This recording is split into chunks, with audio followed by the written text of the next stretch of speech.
Welcome, guys. It's Steve here. Thank you for joining me on How Can You Innovate Innovation in 6 Simple Steps. So, what we're going to go through today is this approach to innovation that has led some of the globe's leading corporations to really separate themselves from the rest of the pack. So, how do they do that? So, we're going to explore that territory, have a look at a technique which can profoundly change any process or customer experience from the get-go in a matter of minutes. So is that a big prize? It certainly is. If you stay to the end of the session, which I truly hope you will do, there's a whole bunch of bonuses at the end and a remarkable offer. So I'm teasing you there already, but without further ado, let's get into innovation. So we're talking about innovation. There's dozens of books written on this subject matter. There's lots of videos we can go and see. But our inspiration around innovation, we might say in latter years, is sparked by some of the things that Apple were able to do in transforming the various markets that they participated in. So without further ado, there's Steve Jobs. Innovation is the only way to win. And innovation is not about saying yes to everything. It's about saying no to all but the most crucial features. Now, that quote really underpins our overall theme today in the sense that the approach itself is very minimalist and very simplifying. It's about getting rid of redundancy in our processes and customer experiences and product development. So it doesn't matter what industry we're in, if we've got processes and customer experiences or client experiences or citizen experiences, then this is going to work for you. And it can achieve some dramatic results. So let's explore who's interested in innovation. So if you go and Google innovation, what will you see? Well, of course, you get the Google return, but amazingly, there's 186,000 million results comes from innovation. And if those results were people, that's a quarter of the world's population. It's only 673,000 a month. Can you believe that? So how many people are actually searching on innovation? So clearly there's an interest in innovation. And what about, let's dig a bit deeper. What about Innovation 2020? What about that search term? Oh, well, it was only 870 million results. Curious, that interest in innovation. Well, it's probably no great surprise in the world that we live in at the moment. People looking for alternative ways of doing things, finding themselves in a complex world where, we used to do 5-year plans. We can't really predict what's going to be happening in 5 weeks. So innovation, how do we change on the fly? How do we make innovation just part of our DNA? And that's pretty much what it's about. So people may be searching for innovation approaches, not surprisingly. So let's have a look. Oh, 363 million results. Is that the population of the United States if that was people? So that's how many people are looking for innovation approaches. So what I'm going to share with you is an approach that we use in something called the CEM method, the Customer Experience Management method, and I'll say more about that later on. And what it does is it brings people together in and around customer experiences and processes in such a way that they can truly innovate without necessarily having any previous knowledge of customer experience process. In fact, even CEOs can do this. Is that incredible? You get them in the room, they can do this as well. So with that in mind, let's talk a little bit about the overall innovation and what today's web class is about. So a little bit about myself, so you get some context. There's some concepts we need to talk through, just a couple of concepts there for people to actually get a grip on what we're doing. And then, as we've said, it's about 6 steps. It's a 6-step approach to innovation. I'll show you that. I'm going to demonstrate that to you, give you some of the incredible results that organizations achieve. Many of these are now out in the public domain and have been published. I'll talk to you a little bit about what we refer to as the outside-in way of doing things. And then, of course, if you stay to the end, which is it's going to be about 45, 60 minutes, there's a whole bunch of bonuses and offers and books and things like that, which are of themselves going to be worth their weight in gold if you're exploring this territory from the point of view of saying, how can I innovate innovation? Perhaps the ways we've been doing things so far don't necessarily get us the results that we'd like to as quickly as we would like to. So that's a little bit about it. So what about yours truly? Oh, I'm as old as the hills, as you can see there. Published a lot of books ranging right the way back to 1993, which was the first book, Business Process Reengineering. And variously, they're quite thematic for the times. We moved through re-engineering into BPM, and then we explored this territory called outside in, which is pretty much where this approach began its life 20 odd years or so ago. And then latterly, the book there that you can see in red is Dare, which became an Amazon #1 bestseller in February 2020. And it is the story of one of the world's it is the world's largest utility company transforming itself over a period of 3 years using one of the approaches that they used is the approach that we're talking about today. Now, before I became a consultant and an author, my corporate career was spent in the financial sector, and I worked for Citibank, and I was responsible for technology and operations for Europe, Middle East, and Africa. So I cut my teeth really in the corporate world and then transferred out of that around about 92, 93 into being a consultant. So as you can see, there's a whole bunch of things there in ways of actually reaching out and connecting with me. If we're not already connected on LinkedIn, please do reach out. A lot of these things that I share and my colleagues share, first availability comes out through LinkedIn, and then we sort of spread it across the world. On the bottom right hand side there, you can see a book that's currently being written, Customer Experience Secrets. So as it says there, innovation is probably one of those secrets. If you get this stuff right, you truly will differentiate yourself. It doesn't matter what market you're in and what industry. And if you're in a competitive situation, yep, you'll become more profitable. Your costs will fall away, your revenue will increase, and your service will be enhanced. If you're in non-profits, if you're in government, if you're in charities, you'll be able to do significantly more with potentially less. So we're going to talk and explore that territory. In addition to doing all these things on the consulting side, I've also got a number of other qualifications in terms of I'm a qualified medical hypnotherapist. But hey, don't worry, I'm not going to do any hocus pocus stuff today with you. Master NLP practitioner, a Reiki healer. So people go, oh, gee, Steve, that's so different to all this businessy stuff. And I say, on the surface, it might appear so, but underneath all that are patterns of doing things. So whether that's a process or a customer experience, these things are all patterns. And if we can understand them and break them down to their component parts and then reassemble them in different ways, we can achieve individual and corporate remarkable results. So go and visit stevetowers.com. cxobsession.com is my blog where I share new articles and themes like that, but you'll get it all through LinkedIn if you want to connect, if we haven't already done so. And if we are connected, just give us a wave. Just say, hey, that was okay. So that's a little bit about my background. Some of the companies that I've worked with over the last decade, these are all pretty much household names, I know. There's a lot of other companies that aren't on here that are less household names, but will become so, because what they do is they adopt an approach to work, which is looking at things from an outside-in perspective.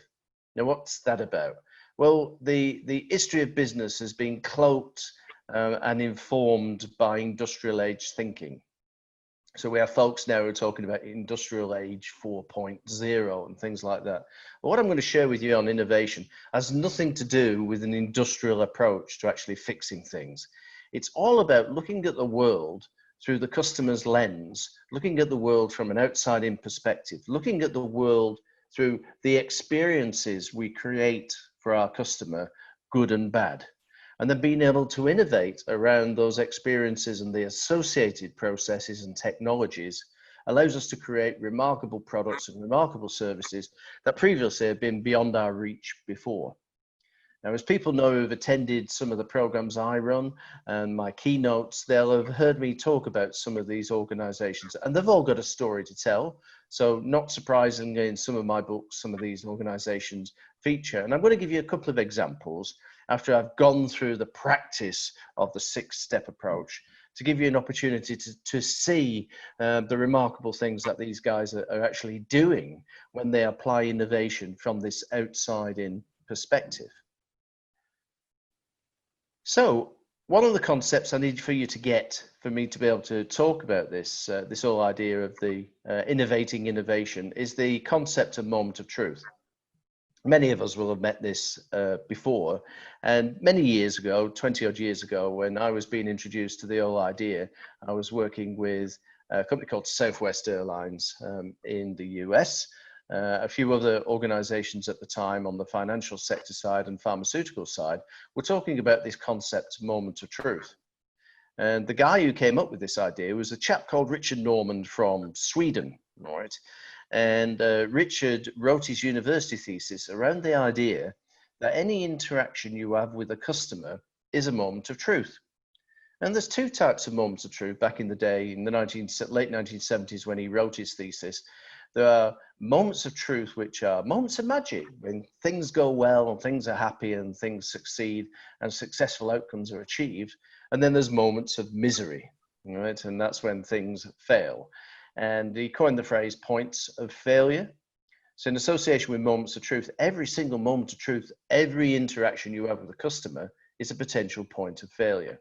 So that was the theory of it anyhow. A few years after Richard Norman had published his thesis, a chap called Jan Carlson, who was the president of Scandinavian Airlines at the time, picked up this idea and thought, well, okay, let's apply it. So he looked into Scandinavian Airlines and identified all those moments of truth, separated out the moments of magic from the moments of misery, and then set about fixing the moments of misery. In doing that over a period of a couple of years, and as the book will tell you, published in, was it 1983 originally, he transformed Scandinavian Airlines performance with just that very simple idea. Of course, ideas just don't stay the same. They do evolve, and moments of truth themselves have evolved in tandem across lots of different organizations. One of the energetic organizations behind the moments of truth concept has been Google. We've already had a preview of those Google results around innovation. And back in 2011, they came up with this concept of the ZMOT, the Z moment of truth, the moment of truth which precedes all other moments of truth. And you can actually click those links on the bottom left there in the ZMOT 2011, and that will take you to a free download of a PDF that Google published, which talks about this concept of Z moments of truth. And what they did is they identified that, look, there's trigger points for our customers and our customer behaviors, and began to talk and frame it in the context of saying, look, the process doesn't start when we think as an organization of when it does. It actually starts the customer when the need arises, and the customer experience process isn't finished until that need has been satisfied. Whereas traditionally, most organizations have thought of processes as being internal things that we do in and around the organization. But as we saw, one famous chap, Steve Jobs, back in 1997 said, the customer experience is the process is the customer experience. And I'm sure like many back in the day then, I thought, yes, yeah, that makes sense. And we carried on with the same old, same old. My eyes were opened to this whole theme of innovation from an outside-in perspective in the early 2000s when I was working with Virgin. And at the time, we were looking at products and services and trying to innovate them. And we were using some classic innovation approaches. Well, it was around about then that we said, look, this moment of truth idea, the moment of truth is the fulcrum point for our total organizations. And yet so often in business, you go and get an annual report. How often do you hear talk and discussion of the customer? We talk about all the things we do, all the different departments and divisions. So Google were preeminent in actually resurfacing moments of truth back in 2011. And latterly, as you said, the other link there is about micro moments of truth. So these things have a whole ecosystem around them. But all I need for you to know today is this concept of a moment of truth talks about any interaction with the customer. And that interaction with the customer could be person to person, person to system, system to person, system to system, a person to a product or a service, or a product or a service to a person. So there's many different, so there's 6 different types of moments of truth. Fundamentally, they cause all our work in an organization. And so often I'll be talking to the marketing folks, and they'll say, no, the moments of truth don't cause our work. We're marketing. We don't do process or customer experience in that way. We do marketing strategy and things. The finance guys will say, no, any interaction with the customer, that doesn't cause our work. What causes our work is the strategy and operational management and accounts management. But the reality is those are all an effect that are created by the customer, and those interactions, those moments of truth. And it's safe to say, for every process that deserves to exist, there's an optimum number of moments of truth to deliver a successful outcome.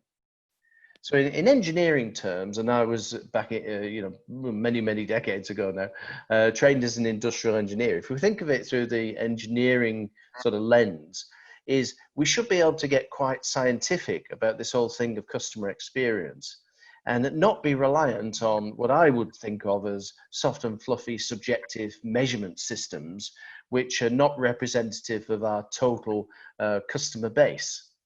So what the moment of truth gives us is an opportunity to focus on a singular thing, which is the ultimate cause of all work. And for some of those organizations we refer to, allow you to connect the dots between everything that's happening in an organization back to a single or a collection of moments of truth. And imagine that as a landscape. So I'll talk a little bit about that more later on. But the moment of truth is a very simple concept. It's any interaction with the customer. And in terms of those sort of interactions with the customer, one of the insights that you're going to get today is that once we've identified a moment of truth, the design principle involved is, what can we do to eliminate it? What action could we put in place which would remove the need for this moment of truth forever? And as it's the cause of all work, if we were able to do that, would that impact all those other things that are dependent on the moment of truth? So our internal processes, our IT systems, our skill sets. My goodness me, if we could significantly reduce the number of moments of truth, swathes of complexity would evaporate. We would be freed up with our resource to do more meaningful things. Well, you think, well, that might be a beacon on the hill that we all want to go towards, but can we actually get there? This technique will help significantly in that endeavor. So let's have a look at the 6-step approach, and I'm going to walk us through these. We'll have a look at a little bit of the theory behind it, and then I'll show you a couple of case studies, and we'll talk about the results that people have achieved with this. As I say, at the end of the session, there'll be a bunch of bonuses that you can get to and listen to people talking about this subject matter, go and download some free books, PDFs, that sort of a thing, get access to cheat sheets and so on, which is all going to be a whole bunch of fun. So the 6-step approach. Step number 1, identify a customer experience. And as it says, they're usually one that needs fixing. This is not a difficult thing to do. There could be experiences, for example, that have particular issues. They're not performing in the way that we like, experiences that need modernizing. Some of our experiences, we might think, oh, they're running okay. They are mission critical experiences. So that should cause us to perhaps have a look at those through this innovation outside in lens with a view to improving them. If they're mission critical, how could we improve our controls? How could we remove the dangers of failure? How could we reduce risk? How could we increase throughput? How could we get a better return on shareholder value? So some of those experiences might be identified as part of a strategic change. And quite often, when we're engaged to do this sort of work, it's because the experiences appear to be out of control. The people have been looking at experiences through an industrial age lens and viewing them as a production line in a very linear way. Well, as we all know, we're all customers of some form or another, and experiences don't work in a very linear way. You know, isn't it incredibly difficult these days just to get relatively simple things done? where you're remembering passcodes and then you forget the password and then you've got to go log in, all that sort of complexity is caused by the simple reality that most organizations still focus on how they do business through a production mindset. Processes go from the left to the right and the top to the bottom. We draw pyramids which represent how we organize ourselves to do work. And most of those things are artifacts from a time way gone by. And most of those ideas were never designed to work with us in the third decade of the 21st century. They were designed for a different time and a different place. So it's probably no great surprise that applying the logic of industrial age thinking, that old production mind, linear mindset, to innovation is not going to take you to a better place. Indeed, it may make things actually worse. So identify a customer experience. Having identified one, you'll want to document it.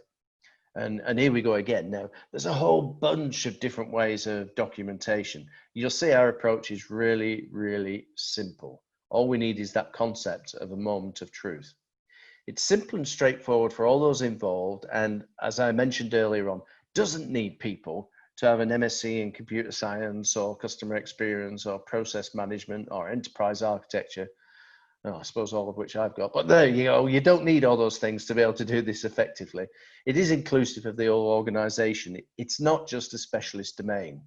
So whilst many of these innovation type activities will start in one area of the organization, they'll quickly attract attention and spawn simultaneous innovative ideas happening across different departments. And then eventually, very quickly, you can move across the whole enterprise, because it's quick and effective. It's not bogged down by customer journey mapping approaches or business process modeling approaches, which require sort of in-depth analysis to 5 levels of decomposition of processes. Nope, you're going to see it's more straightforward. And interestingly, it can be undertaken remotely. So we don't need to get everybody into the room physically to collaborate. That's really good fun and good team working as we do. But as we've discovered over the last few months, working virtually can be quite pleasant, and we can do all of this stuff in virtual environments. So through this actual webinar, talking to people across the planet, there's no reason why you don't go away straight after this session and begin to play with this approach, begin to explore it, and then begin to deploy it for your organization. So from the point of view of what is it about? Well, this documenting the current experience is as simple as this. This is what we call points of failure documentation, because I've already indicated a moment of truth is a point of failure. So no matter, it could be a fantastic experience, it is a place where things can and do go wrong. So hence why we call this document the points of failure document. So what we want to do is list all our moments of truth in any of our experiences and processes from top to bottom. So in this one, there's a moment of truth there. And we always start the moment of truth with a descriptive word, the customer confirmed requirements. And as you can see, rather than draw out the moments of truth left to right, we do them top to bottom. And you'll see the reason why in a moment. So we document them. Now, key to this idea is that we want to try and find an action that would eliminate that moment of truth and all moments of truth subsequently.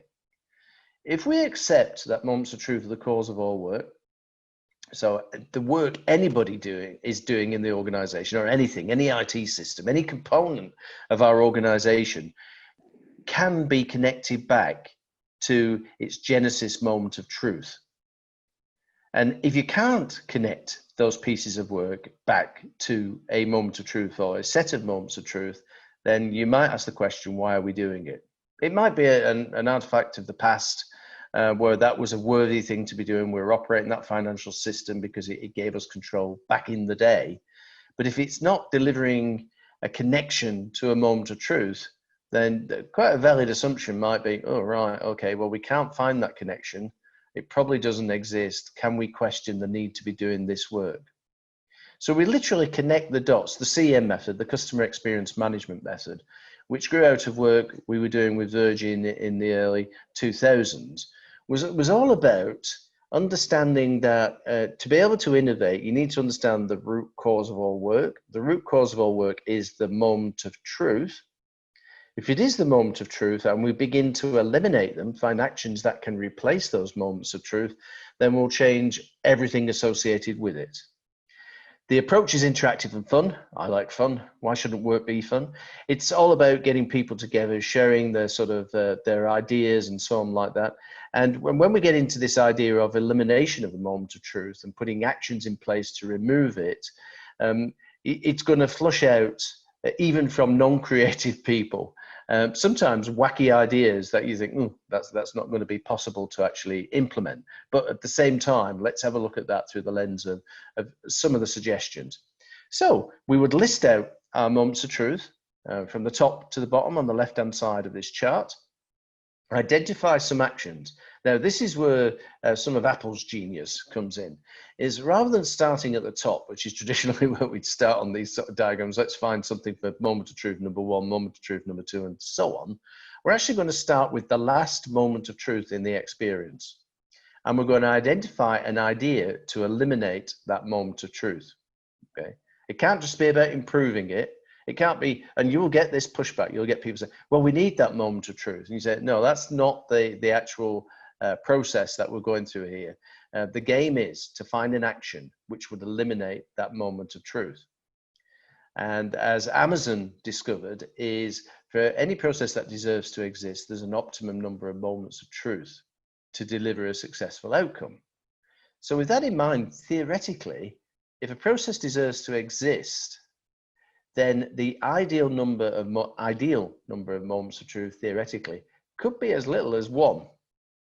So I'll point you straight away at the Prime experience within Amazon. And when you press that button to buy, it's already done all the legwork before in terms of collecting all your payment details and things like that. And you push a singular button, which has replaced all those other moments of truth, all those interactions about filling in your address, filling in your credit card details, filling in the product details, filling in the delivery address, if it's separately, blah, blah, blah. You get the idea. So you have one button, that one moment of truth, that part of the experience solves all those problems. And so many people go, oh yeah, but Steve, we're not an Amazon. You go, no, you don't have to be an Amazon. You just have to look at the work that you're doing through this outside-in lens. Don't be constrained by that straitjacket of industrial age thinking, which gave us precepts which worked for the best part of 200 years, but they're not working now. They're failing us, and yet people are trying harder and harder with them. Those organizations that are falling by the wayside, I won't name names, but those organizations that are struggling and failing to actually deal with the complexity that they've got around themselves, which is a consequence of having to deal with customers whose expectations are higher than ever before, who've become professional consumers, who are now fickle. So even in environments where we're not in for-profits, we're in, say, government, public administration and things like that, the citizens ourselves, our taxpayers, we all have expectations of service now which aren't informed by that industry. They aren't informed by, I'm not thinking about public administration in terms of the tax office and how does that compare with other tax offices. I'm thinking, why can't the administration services be like going on an Emirates flight? Why can't it be as simple and straightforward as that? Why do people have to make things so complicated? Well, people are not stupid. It's just that the methods we've inherited were not designed to be able to cope with the things we're trying to do in the third decade of the 21st century. So that's where this idea of elimination of moments of truth is very powerful, because what it enables us to be thinking about is solving problems which before have seemed, very difficult. So let's give you an example of a particular problem. A few years ago, we were working with a Canadian utility company. And one of the problems they experience in Canada, oftentimes during the winter, is ice storms. What does that mean? Well, it means at ground level, the temperature is below 0 degrees centigrade, 32 degrees Fahrenheit, but it's actually raining. And when it rains in conditions like that, you get this situation occurring where immediately the rain falls onto a surface, it freezes, right? And if you're an electricity utility company, that's a big problem, because what happens is that the rain falls, it falls on the wires and your infrastructure, and eventually the weight of the ice collapses the pylons and the towers. So you might be saying, well, where's the moment of truth in this? Well, the moment of truth is for a customer, the power goes off. And it's already might be outside minus 15 degrees centigrade and you lose your electricity. Oh, hey ho, that's a horrible place to be, a horrible experience to have. So how could we solve that particular moment of truth? How could we make that, how could we eliminate that moment of truth so the power doesn't actually go off? What could we do? Well, at this point, you'd have a group of people and you might be coming up with a bunch of ideas. And I'll show you a mechanism later on where you can do this digitally as well as getting people just to contribute ideas. But the whole idea is that we want to make that moment of truth go away. So while you're thinking about that, you could be having ideas come forward that what we could do is we could have like a backup generator for everybody's home, for instance. We could be creating an infrastructure where we put all the wires below ground so they wouldn't be as susceptible to the weather. Well, just think about Canada for a moment. It's the world's second largest country in terms of geographic area. And those power cables extend themselves from the west coast to the east coast over several thousand miles. That is a lot of cabling. And imagine the logistics exercise of trying to put all that stuff below ground when you also have to deal with permafrost and tundra and things like that. So you'll be playing with this game in terms of how do we eliminate this moment of truth? And it was in this particular case study, one of the people in the room said, oh, I have this fantastic idea. And we go, what's that then? And he goes, well, I go backwoods hunting periodically. And at certain times of the year, we can go out hunting in the woods. But the challenge of doing that in the backwoods is that, especially in springtime, the birds will actually wake up and they're hungry. So they're looking for food. So they'll chase you, right? And literally, you cannot outrun a bear. They're faster than we are. He said, so what? And he said, listen, this has happened to me 2 or 3 times. And so by this time, some of the people in the room will be saying, Jim, why are you telling us this story? This is about keeping the power on. Well, how's this helping? He said, no, bear with me. He said, what you've got to do is you've got to find a convenient tree and climb as high as you can up the tree. Now, of course, bears are good climbers as well, but they're big, heavy, bulky beasts. So they're going to only get so far up the tree before they feel the tree's unstable, so they drop to the ground. So what do the bears do to actually get you out of the tree? What would they do when they drop to the ground? Well, if we're thinking about that, perhaps we could get the bears to, in addition to shaking the tree to try to get their lunch, is if we know there's a weather forecast which says there's going to be an ice storm and we tied trunks of meat to pylons, then they will come along and shake the pylons. As it rained, the rain wouldn't have time to turn to ice on the wires. It would just drop off the wires and we wouldn't have this problem with icing of our infrastructure. Wow, what a great idea. And everybody's going, seriously? You know, bears shaking trees? You know, is that the action? Well, here's one of the interesting things when we're doing this as well. It's not the idea of that action, right, which is what we're going to implement. So, I mean, how many grizzlies would that involve? You know, if we had to think about it, it would be an inordinately large number of grizzlies, I would reckon. But what we want to do is we want to implement the effect of that idea. So what could that possibly be? Well, these guys came up with this idea that we have to inspect these pylons, we have to inspect all these power towers and telegraph poles every year, you know, health and safety and all that other stuff, just continuity of service and so on. So would it be possible to install a little black box at the top of each one of these pylons? And if the temperature drops below 0 degrees Celsius and the humidity increases to 100%, in other words, it's raining or it's foggy, then this box draws power from the line and gently vibrates. And in that vibration, the wire moving slightly, the rain doesn't accrete on the wire, the rain falls straight off before it has a chance to freeze. Bingo! Now that's the implementation of the elimination of a moment of truth. The power wouldn't go off. And indeed, in the 5 years since they implemented that across the whole of Canada, starting off in one of the provinces, but across the whole of Canada now, there hasn't been one single outage as a result of an ice storm.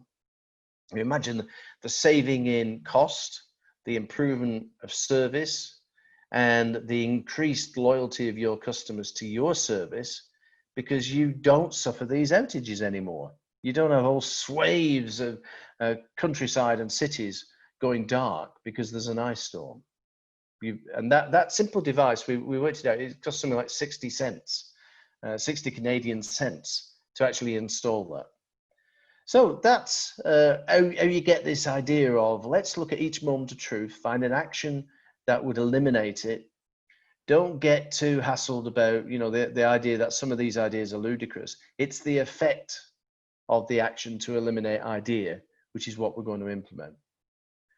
Having done that, we want to assess the value of all these ideas across our range of moments of truth. Because that idea might be an unrealistic. The grizzlies will be, we'd have to go into a breeding program, and then how do you distribute all those chunks of meat and so on. So you can imagine all these things coming up in a workshop. It's quite fun. And Jim did manage to tell his stories of backwoods hunting and that sort of a thing. So we want to assess the value of implementing that action.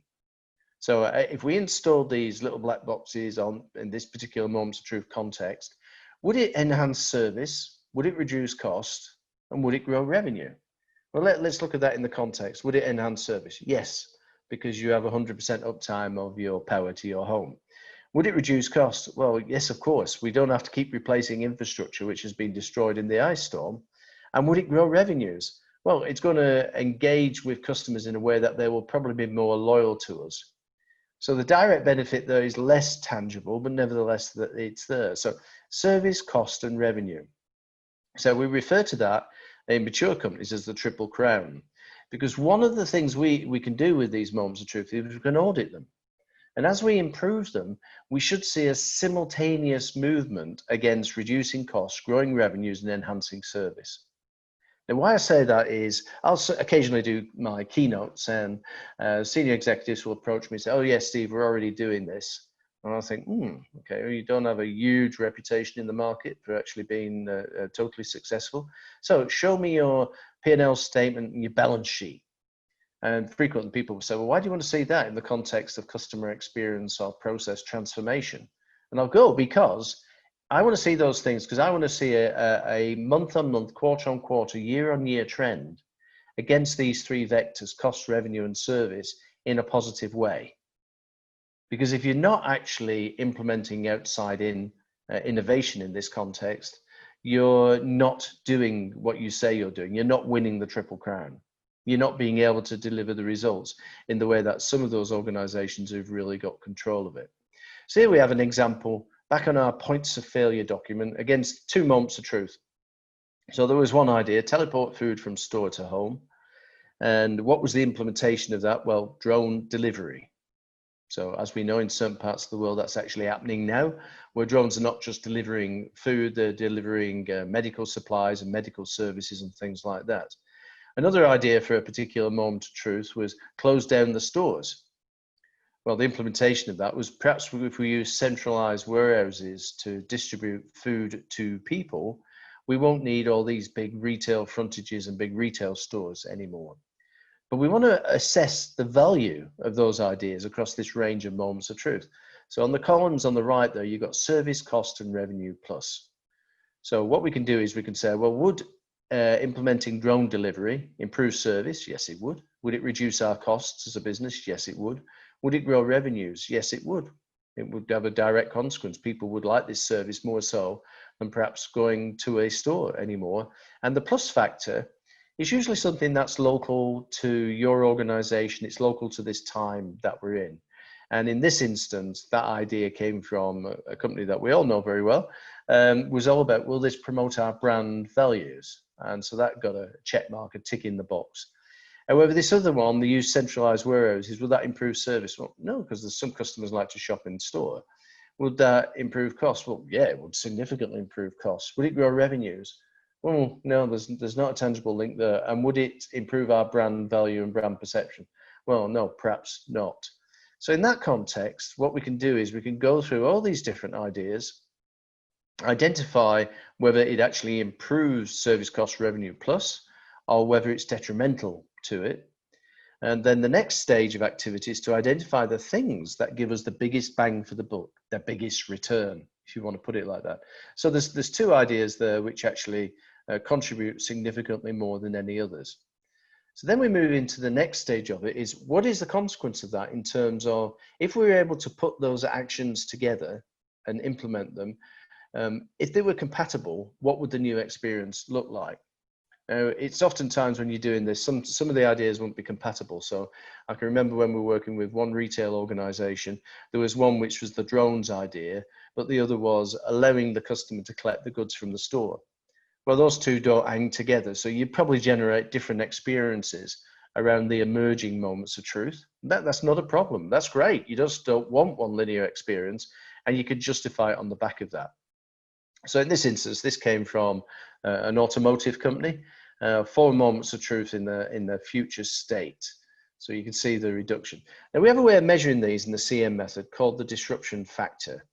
And the bottom axis is moments of truth, and the left-hand axis, which you won't understand necessarily at the moment, is what we refer to as the disruption factor. And it's a calculation that we can do in and around any process or customer experience. So as you can see on the bottom axis, in terms of moments of truth, the further you are to the right, the more you're getting towards death spiral situation for any given customer experience. And the more you are to the left, the more you're in the ideal territory. So we would say, usually when we're looking at experiences and moments of truth, anything above 12 or 13 moments of truth is getting overly complex for our organization. It's disruptive to our organization and ultimately our customers. However, get it to 12 moments of truth or less, that's significantly, but we've simplified our processes and our experiences. The technology that supports them should be much more straightforward rather than complicating things even further. And in the context of customer delivery, it's going to be faster, it's going to be simple, it's going to add greater value. So we can measure the before and afters with this. So for instance, if in the thinking of the electricity power provider, we started off with 27 moments of truth and they finished with 6. Well, that was a worthy move. Now, the reduction in your disruption factor directly correlates with the cost of the service that you're providing. Not so much the revenue, and those are different calculations, but we can show this for any given process or experience, the before and the after. And it doesn't take a degree in rocket science to understand that 6 moments of truth is going to have significantly less complexity around it than 27 would, and all the vagaries of what could potentially go wrong. So the disruption factor, you don't need to understand that to do that. It's a useful for how organizations can measure processes and experiences against each other. Right. And step 6, the final step in what we call the 6SI approach, this is all about migrating from the old to the new. Now, I'm all for not reinventing the wheel here. You're going to have mechanisms in your organization, program management office, the customer experience management office, and that type of thing, which allow you to actually implement change. But the nature of this is if you're moving from 27 moments of truth to 6 moments of truth, the sooner you get it to 6, the sooner you're winning the Triple Crown. So the order of magnitude change can be 50 to 60% cost reductions, freeing up scarce resource to do more valuable stuff, improving the service to the customer. And if it's a revenue generating process, you're going to generate the revenues more quickly. So because the results are tied to that Triple Crown idea, the sooner it's implemented, the sooner we can start to reap the benefits of it.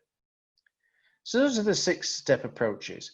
So here's some examples. US Automotive reduced claims completion time from 18 days to 48 hours. Right? Large pharmaceutical profitability trebled. In 1 year, they reduced their overall cost of operations by 2/3. Okay, and they took a product development cycle down from 9 years to 6 months. Okay. In doing all that, besides sort of reducing the overall cost of operation by 2/3, they were able to reduce the price of their drugs by 50%. Is that a great result for the customer? Is it a great result for the shareholders and the employees? Well, best really it is. Fast-moving retail environment reduced the delivery time from 2 days to 2 hours. Hospitals, very relevant for the time that we've lived through. Being able to increase the time they spend with acute patients and give people a better chance of recovery went from, on average, 40 minutes per day to 5 to 6 hours per day. Again, looking at the moments of truth, all the interactions we have with the customer. And in a local authority, they've reduced the number of points of failure in one customer experience from 44 to 8. And in doing that, released scarce resources and delivered a critical service in hours rather than weeks. Now, we all want that, don't we? Well, this innovation approach, the 6-step approach, will give you that.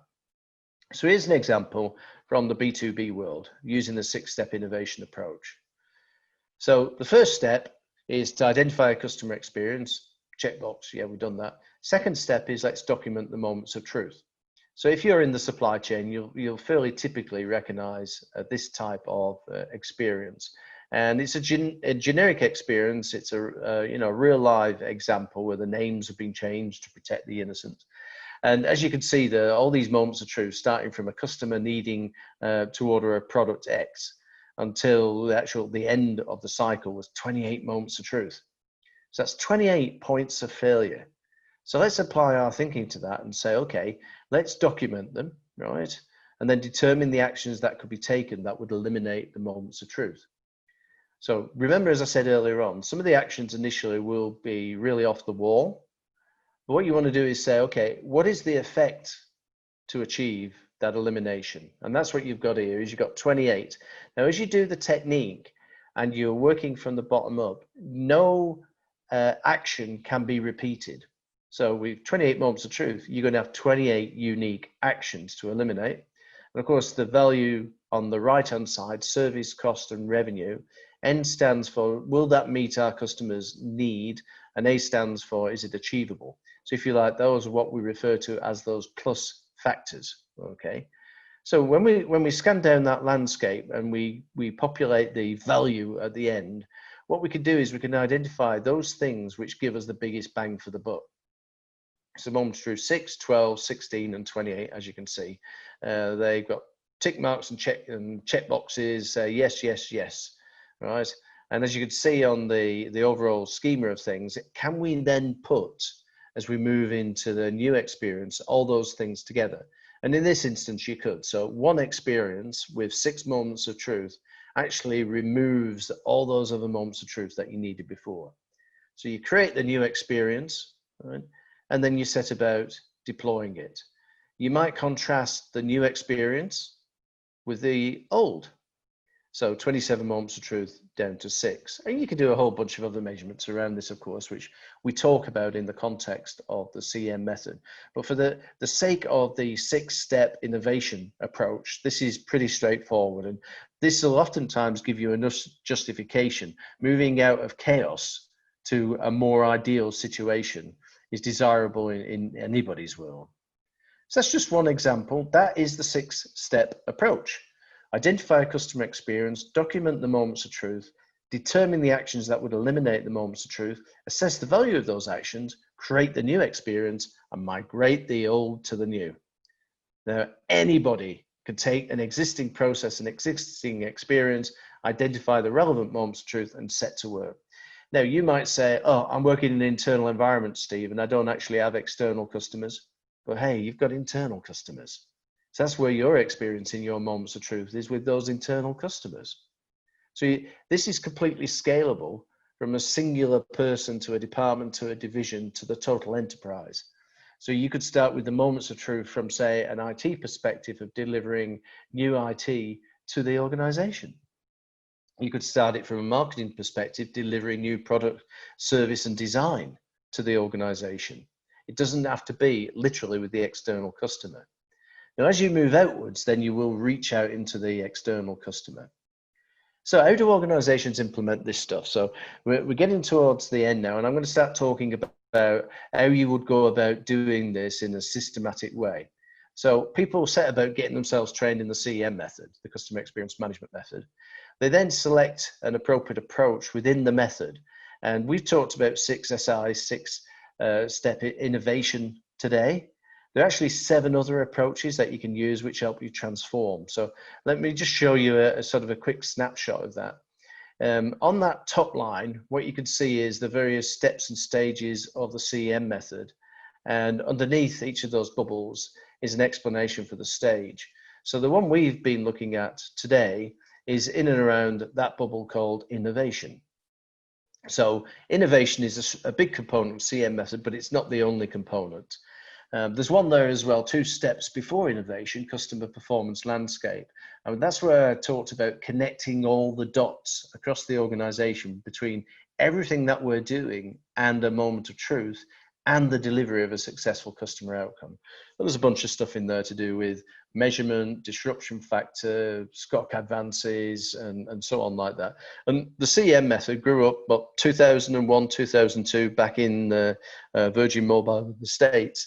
And we first published it in 2006 in a book called The Customer Expectation Management Method. And that book talked about the shift in emphasis to start looking at the world outside in. Now, it's now in version 12. So it just shows you what we do within the CM method is codify all those great next practices and then make them available to people so that they can go and implement them. Now, in terms of how do people learn the CM method? Well, we teach that within something called the Certified Outside In Masters Program. So with your permission, I'm going to talk a little bit about that now and how you would get access to it and what an incredible offer I've got for you today in terms of being able to get your head around becoming a Certified Outside In Master. It's a program we operate at the moment, 7 weeks, 3 hours a week online. And there's a whole bunch of videos, exercises, templates, they're recorded live, and you get a license to use the CM method in its entirety. That actual CM method includes 20 sessions with all the supporting exercises. And naturally, of course, as we're doing this, we deploy exclusive tips, tricks, and hacks with cheat sheets to fix any process or customer experience in a week or less. There's a whole number of unique resources that you'll get access to use, which other organizations who've gone through this have given us permission to use. So people, as they become qualified as certified outside in masters, will get access to those things as well. And includes several books. The one I mentioned right at the start, which was which was the Amazon best-selling book about the transformation of an East European utility company from, if you recall, Eastern Europe was under the yoke of communism for many years. And so they were a state-owned communist utility entity. So not the sexiest business to be in. And we tell that story in the book Dare, which became a bestseller in February 2020, as I've said. So what is this Certified Outside In Masters? So 7 weeks at 3 hours a week. People who come in this are actually joining our cadre of professionals around the world, 120 countries now, with over 110,000 professionals trained up in our various approaches, which include the Accredited Customer Experience Program, the Certified Process Professional Programs, and the Certified Outside In Masters Program. So what would that cost? I might hear you asking. Yes, I hear you asking, Steve, how much is it going to cost? Well, for 7 weeks at 3 hours a week, with all those videos, the training, the exclusive tips, tricks, and hacks, access to these unique resources and all the books that we talk about, is what's that going to cost? Well, I charge myself out typically at $700 US per hour. So if you think about it, I'm going to be in the room with you for 3 hours a week over 20 odd sessions. If you do the math on that in US dollars, that's 14,700. If we talk about the additional support around the creation of those videos and templates, that's $10,000. The training in the method itself over those 20 sessions, $9,800. The exclusive tips, tricks, and hacks and that cheat sheet, getting those inside track things which you can do and deploy, I would say the price on that is actually priceless.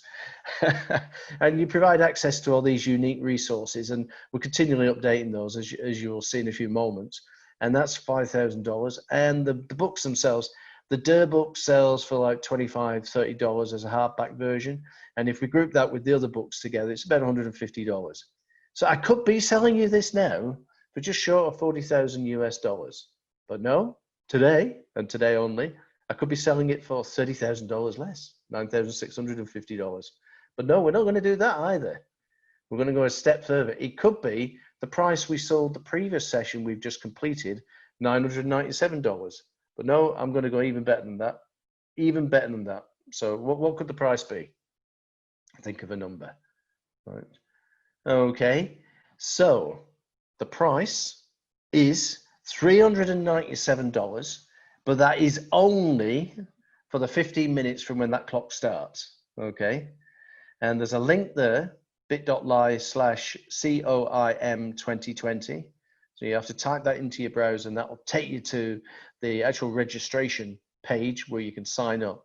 If you sign up in the next 15 minutes, you won't be paying any of those previous prices. You'll be paying literally $397 to sign up for the next program that we're running live. Okay, so I hope we've all got that. A bunch of sort of testimonials there that have come through quite recently. So what I'm going to do is start the clock, and you have 15 minutes to navigate to that page and then buy. Okay, so in 15 minutes time, I'm going to come back, we're going to do a wrap up, and I'll talk about the bonuses that we've got here for you today, the things that you can actually take away for being diligent and sitting through to the end of the session. And also, I'm looking forward to seeing you on the inside. So are we ready to go? Are we all ready, guys? Your hands are poised above the keyboard. I'm going to start the clock, and you've got 15 minutes from now. So I will see you in a few minutes' time. Dun, dun, dun. The clock is ticking.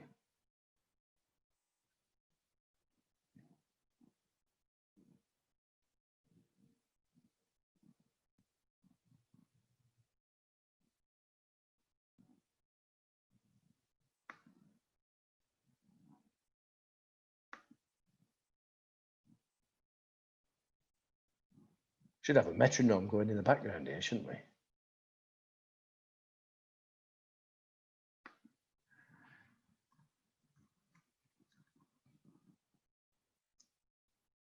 The link, by the way, guys, is at the bottom of the screen there.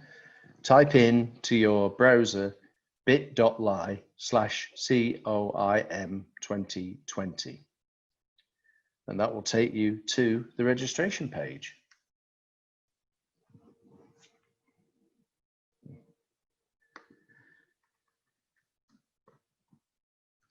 I'm in the chat room at the moment. Somebody just asked me what the link was, so that's why I said it's at the bottom of the page. Just type in bit.ly/COIM2020 and you'll get to the page. Okay.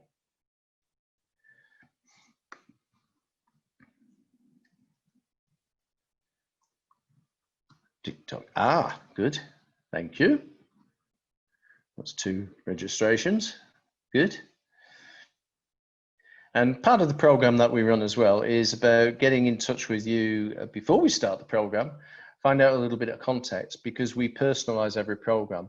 Sometimes frustrating for people who sit through the programs because they'll say, I need the PowerPoint deck before I start, Steve. And I go, I'm sorry, I could probably make available lesson 1, but that's got 3 sessions in it, but I'm going to make 1 session available, because depending on the questions that people actually ask us in the room, will allow us to customize the material to not only specifically answer those questions, but to, if you like, ski off piste into other related areas, which are going to then provide additional value over and above what you've actually received if you just had the standard deck.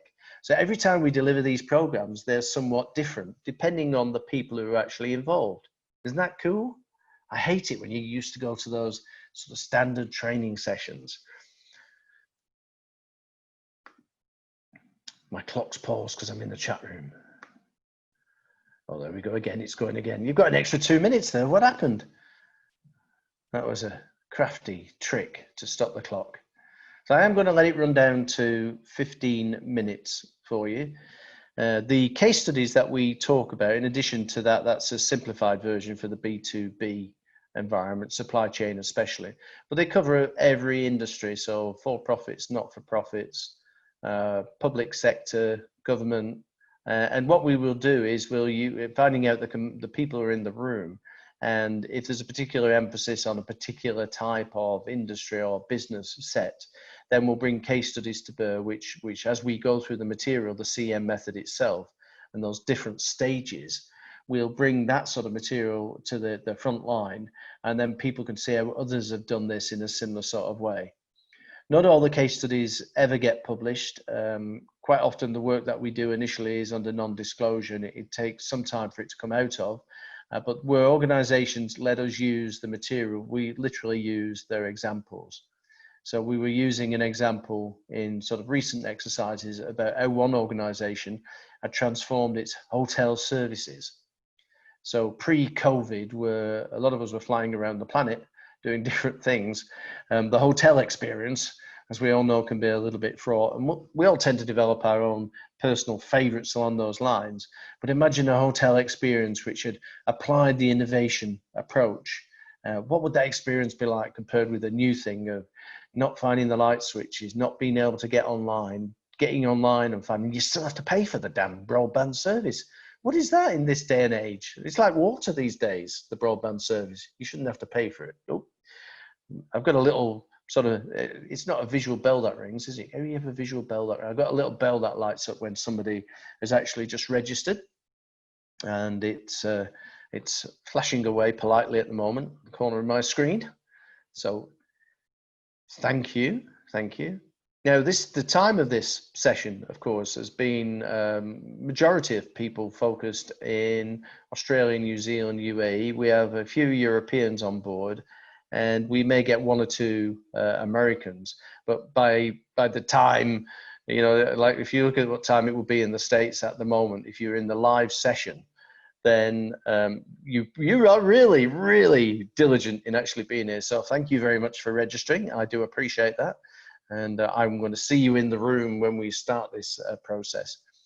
Tell you what that is going to happen after we finish the session. You're going to get an email with those folks who've stayed to the end of this with all the juicy links to the bonus materials. So what I'm going to do is I'll share with you that clock will keep ticking down. We've got another 10 or 11 minutes left. So please go to that link, bit.ly/COIM2020. Just type it into your browser, hit the return button. You'll find yourself on the registration page. Click the button which says tickets, and then go for the 15-minute ticket. Don't click the full price one, unless you want to, of course. You don't want to get the 60% discount because you managed to do it within 15 minutes. That's perfectly fine by us. You just go ahead. But I would suggest take advantage of this because it's going to be gone in just over 10 minutes.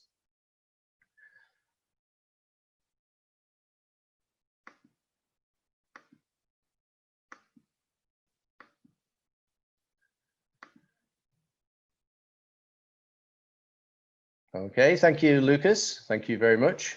Goodbye. You will get the email, but let me show everybody else. And now Lucas is leaving us. Thank you. Let's have a look at the bonus offers. So the clock's still ticking away. So you've just over 10 minutes left now. So bonus time number one, you're going to get a collection of videos from 12 thought leaders, 30 top videos, and their LinkedIn connections.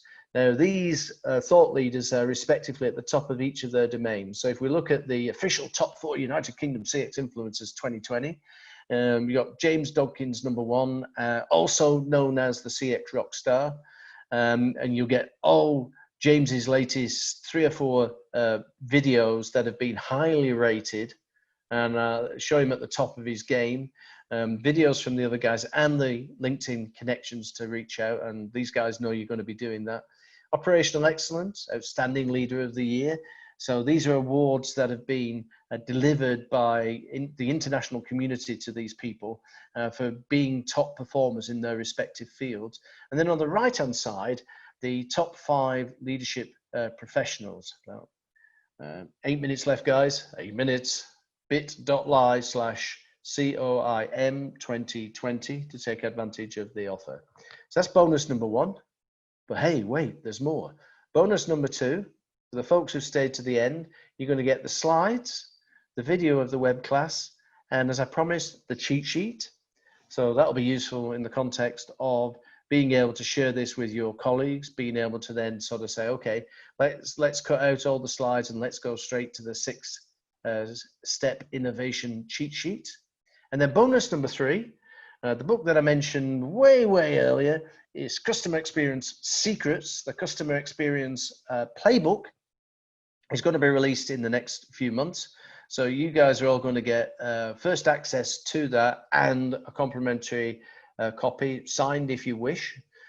Forwards written by, as I've said, James Dodkins, the CX Rockstar. And James is one of the owners of the ACX branding and runs a program, as you'll see if you go to one of our websites, called the Accredited Customer Experience Specialist, which is a variation that can extend your knowledge in terms of this experience as well. So that's bonus time number 3. So what I'm going to do is send everybody who's participated in the webinar an email sometime in the next 24 hours, which will link you back to the resources I've just mentioned. There's a reminder as well if you want to jot any of those things down in terms of reaching out. So how long have we got left? We've got 6 minutes left before those doors close, guys. 6 minutes left. bit.ly/COIM2020. Type that in your browser, go to the registration page and have a look at the tickets, have a look at what you get for being in the program, which is 7 sessions over 7 weeks, 3 hours in the room sessions with all the associated exercises and supporting videos, which at the end, the successful completion of that will result in you being a certified outside-in master. Okay, good. So, yep, that little, yep, good. 34 registry, that's good. Excellent. And from all over the world, as I was saying, there was the time when this is live is not the best time in the world for the US brethren. A bit of background there in terms of you'll have spotted my English accent if you didn't already know me. I've actually lived out in the States for the best part of 25 years, and our home is in Colorado. However, before this particular crisis hit, we came back to the UK, see family and friends. COVID-19 hit, and we got stranded. So we've had a fantastic time with family and friends back here in the UK. But I'm sort of itching to get back to the mountains. I live up there in the Rockies, a place called Silverthorne, which for those people who know, it's just off the I-70 up in the ski area. So we have 5, 6 ski resorts, all within sort of a 15-minute drive from where we live, up there on Buffalo Mountain. So if you ever get into our neck of the woods, then ping me. I work down in Denver as well. You saw one of the organizations I work with is the Experience Manager, which allows you to digitize all your experiences and innovate electronically, share, exchange, and ideate as you go. So does anybody else wants to put anything, having an issue? Okay. Right. So yeah, 1 or 2 people are saying, yeah, the credit card's not working. You sometimes have geographic differences. If that's the case, just ping me in privately, rather like some people are doing, and I'll see what I can do to actually facilitate that process as well.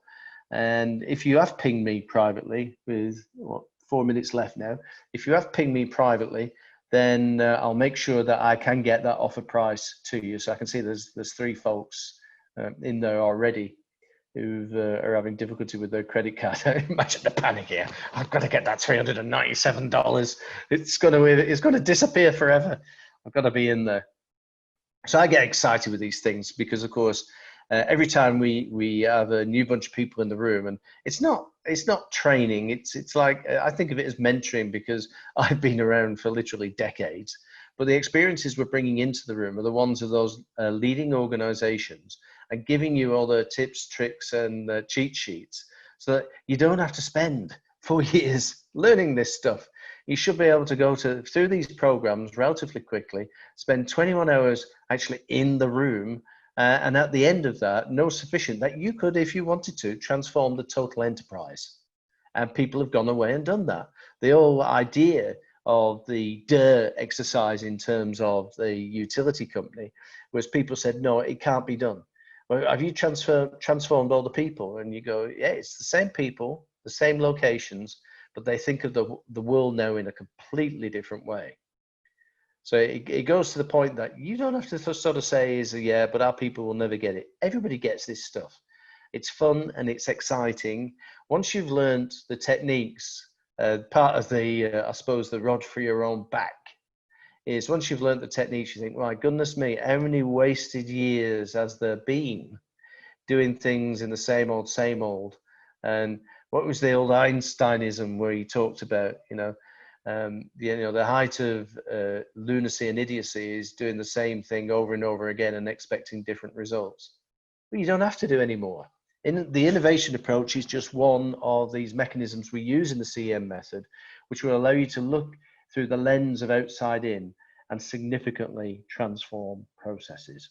So we've got 1 more minute to go, guys, 60 seconds, and then I'll be closing the doors. The offer will be done. The $397 gone. And the answer to that person is yes, we can do that. The person just sort of saying is, I just need to get the, the bank to let me use my card. I'll tell you, I have that problem as well. I travel so much, and I'll be in Australia sometimes, and you'll have been there for say 6 weeks, and I'll get a call from my bank, who I won't name, but they're based in Spain, and they'll say, hey, Steve, do you know there's somebody in Spain using your card? And you go, yeah. It's the same card I use to book the hotel, to book the car hire, to book the flights that I've been using in restaurants in the last 5 or 6 weeks down here. And now you're phoning me and you put a stop on the card. Do you realize how embarrassing that could be sometimes? And they go, yeah, it's the system. It's set in the system. The flag must have gone up that somebody was committing a fraud with your card. And you go, all right, okay, perhaps you could look at this from an innovation perspective. Perhaps you could eradicate those moments of truth which cause you to have unnecessary costs contacting customers who you already know are having an experience in a certain place. Perhaps you should connect the dots between everything that you're doing and the moments of truth. Okay, guys, 10, 9, 8, 7, 6, 5, 4, 3, 2, 1, and it's gone. There might be a little bit of a lag there before we close it down on the registration page, but thank you very much. That is a great number of registrations, and I'm very much going to be looking forward to working with you guys and not just sharing the innovation approach in detail, but getting across all those different techniques that we've got within the CEM method and joining our sort of global community of people who qualified variously through customer experience, through process, and through latterly this year's implementation of the Certified Outside In Masters program. And this will be the 3rd time we've actually run the program.